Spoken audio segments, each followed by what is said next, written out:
BPL নিয়ে update করতেই হচ্ছে, কারণ বিপিএল এর players draft you all know যে আগামী মাসের 14 তারিখে, এবং এই ড্রাফটের ডেডলাইন নিয়ে কিছুটা সমালোচনা রয়েছে। ক্রিকেট বোর্ড সংশ্লিষ্টরা যেহেতু আমার কন্টেন্টস গুলো সম্পর্কে আপডেট রাখেন, তাই তাদের উদ্দেশ্যে বলা, অধিকাংশ cricketer they are not happy with the date, কারণ এনসিএল ন্যাশনাল ক্রিকেট লিগ, যেটা বাংলাদেশের ক্রিকেট বোর্ডের প্রথম শ্রেণীর ক্রিকেট টুর্নামেন্ট, সেই এনসিএল এর ডেডলাইন এবং বিপিএল প্লেয়ার্স ড্রাফটের ডেডলাইন অনেকটা ক্ল্যাশ করছে যদি 14 অক্টোবর করা হয়। সো ওই জায়গাটা আমার কাছে মনে হয় ক্রিকেট বোর্ড গুরুত্ব দিয়ে দেখবে, অ্যান্ড ক্রিকেটাররা যারা আসলে বিপিএল এ অংশগ্রহণ করবে তাদের একটা বড় অংশ কিন্তু এনসিএল এ ব্যস্ত থাকবে সেই সময়টায়। দে ওয়ান্ট যে তারা আসলে সেই সময়টা যেন ফ্রি থাকে during the draft time. So মূল আলোচনায় চলে যাব। আপনারা কি জানেন যে মুস্তাফিজুর রহমান কত টাকায় ঢাকার সাথে চুক্তি করেছেন? মুস্তাফিজকে এর আগে আমরা দেখেছি কুমিল্লার হয়ে একটা বড় সময় খেলেছেন। বাংলাদেশ প্রিমিয়ার লিগে Mustafiz hotcake. Chennai super kings নতুন রিটেনশনের যে নিয়ম আইপিএল গভর্নিং বডি করেছে, সেই হিসাবে মুস্তাফিজকে ধরে রাখবে, এটা মোটামুটি open secret. And last edition of IPL A he was the highest wicket taker till the date he played for Chennai. এখন এরকম একজন ক্রিকেটার যিনি আমার দেশের সবচেয়ে জাঁকজমকপূর্ণ ফ্র্যাঞ্চাইজি টুর্নামেন্টে খেলবেন, ফিটনেস সবকিছু যদি ঠিকঠাক থাকে, তার পারিশ্রমিক কত হওয়া উচিত?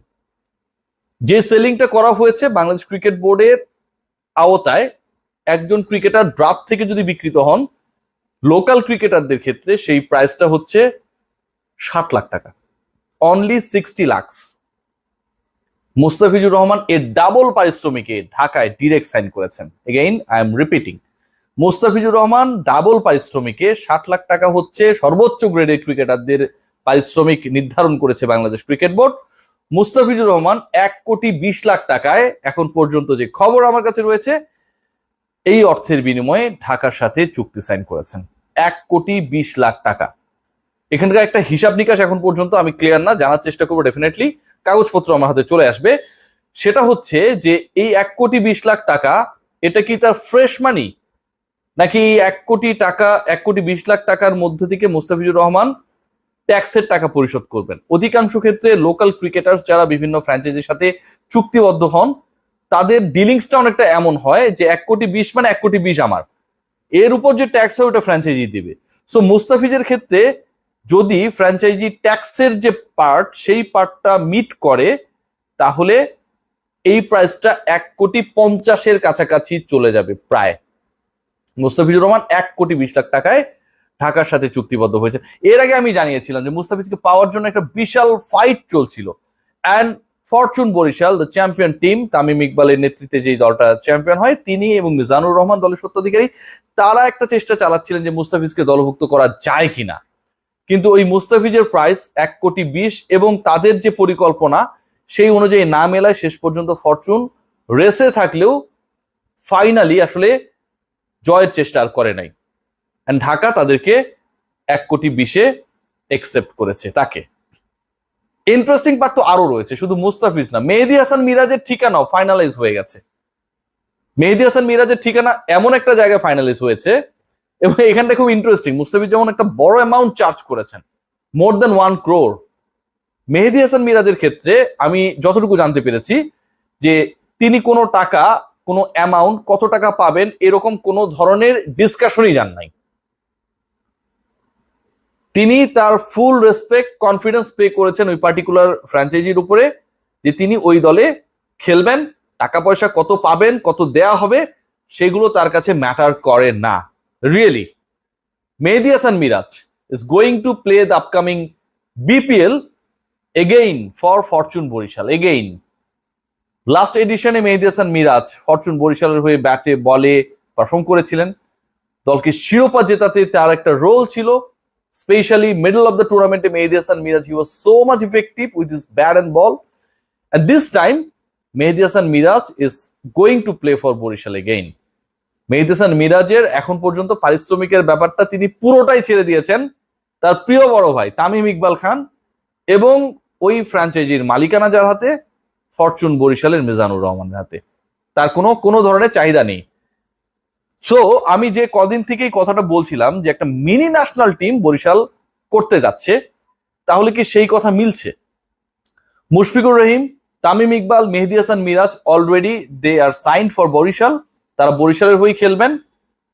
আমরা যদি খেয়াল করি যে ফাহিম আশরাফ এবং দাউদ মালান এই দুজন confirmed, they are going to play for Barishal. 5জন ক্রিকেটার এখানটায় হয়ে গেল। যেহেতু 3জন, মানে 2টা রিটেনশন, একটা ডিরেক্ট সাইনিং মানে লোকালদের ক্ষেত্রে, সো বরিশাল চাইলেও এখন অন্য ক্রিকেটারদের, সাইফুদ্দিনের কথা বলতে পারি, সৌম্যের কথা বলতে পারি, রিয়াদের কথা বলতে পারি, নিতে পারছে না। But they will make their target on the draft to grab this cricketers. তারা এই ক্রিকেটারদেরকেই পিক করার টার্গেট করবে, এটুকু অন্তত গ্যারান্টেড, এটা নিয়ে কোনো ধরনের ডাউট নেই। আরো কিছু ক্রিকেটার ফাইনালিস্ট হয়েছে, আরো কিছু ক্রিকেটারের ব্যাপারে অফিসিয়াল না হলেও আনঅফিসিয়াল একটা ডিসকাশন হয়ে গেছে, এবং সেটা গত পরশু, ইনফ্যাক্ট গত পরশু ফ্র্যাঞ্চাইজি মালিক যারা তারা বসেছিলেন নিজেদের মধ্যে কিছু ডিসকাশনস নিয়ে। বাংলাদেশ ক্রিকেট বোর্ডকে তারা কিছু প্রস্তাবনা দিতে চান regarding the upcoming players draft, এবং সেই হিসাব অনুযায়ী তানজিম হাসান সাকিব, বাংলাদেশের তরুণ পেসার এবং আপকামিং বিপিএল এ মুস্তাফিজের পরে সবচেয়ে বড় হটকেক পেস ডিপার্টমেন্টে যিনি হতে পারেন, জান প্রাণ উজাড় করে দিয়ে যিনি খেলেন, সেই তানজিম সাকিব, তিনি সম্ভবত এখন পর্যন্ত আইডিয়ালি যে আলোচনাটা হয়েছে অন প্রিন্সিপাল, তিনি সিলেটেই হয়তো থাকছেন। সিলেটের মালিকানা নিয়ে অনেক ধরনের গুবলেট পাকানোর চেষ্টা আমরা দেখেছি, এবং ফাইনালি এটাকে ওপেন করেছি সিলেট স্ট্রাইকার্স, তারা তাদের মতো করে স্টেটমেন্ট দিয়েছে। আর আমি পুরো মালিক পক্ষের সাথে কথা বলেই ব্যাপারটা ক্লারিফাই করেছি, নিশ্চয়ই আপনারা সেটা দেখেছেন। সো ওই দলের কিছু সমস্যা রয়েছে এখন পর্যন্ত, হয়তো সেটা সমাধান হয়েও যাবে, এটা নিয়ে খুব বেশি ডাউটফুল হওয়ার কারণ নেই। And Tanzim Sakib is going to play for Sylhet strikers again. আরো একজন ক্রিকেটার নুরুল হাসান সোহান, এবং নুরুল হাসান সোহানের নাম যখনই আসে তখনই আমরা দেখি যে নুরুল হাসান সোহানের সাথে রংপুরের একটা খুব সিরিয়াস সম্পর্ক। এটা অনেকটা ওই মিরাজ তামিমের সাথে বরিশালের যে রিলেশনশিপটা ছিল, অথবা মুস্তাফিজ লিটনদের সাথে কুমিল্লা ভিক্টোরিয়ান্সের যে সম্পর্কটা ছিল, ঠিক ওই রকম একটা রিলেশনশিপ বিলং করেন Nurul Hasan Sohan with his franchise Rangpur Riders. Rangpur Riders তারা এখন পর্যন্ত ওয়েটিং যে কোন দিকে আসলে যাচ্ছে, রিটেনশন পলিসি কিংবা ডিরেক্ট সাইনিং পলিসিটা যেহেতু Bangladesh cricket board still now open করে নাই, সো তারা ফাইনাল ডিসিশনস এর জন্য ওয়েট করছে। বাট আমি যতটুকু জানি লোকালদের ক্ষেত্রে 2টা আপনার রিটেনশন এবং একটা ডিরেক্ট সাইন, সো ওই জায়গায় কোনো ঝামেলা হবে না। বিদেশিদের ক্ষেত্রে সংখ্যাটা মাত্র 2 হতে পারে এখন পর্যন্ত যা শোনা যাচ্ছে।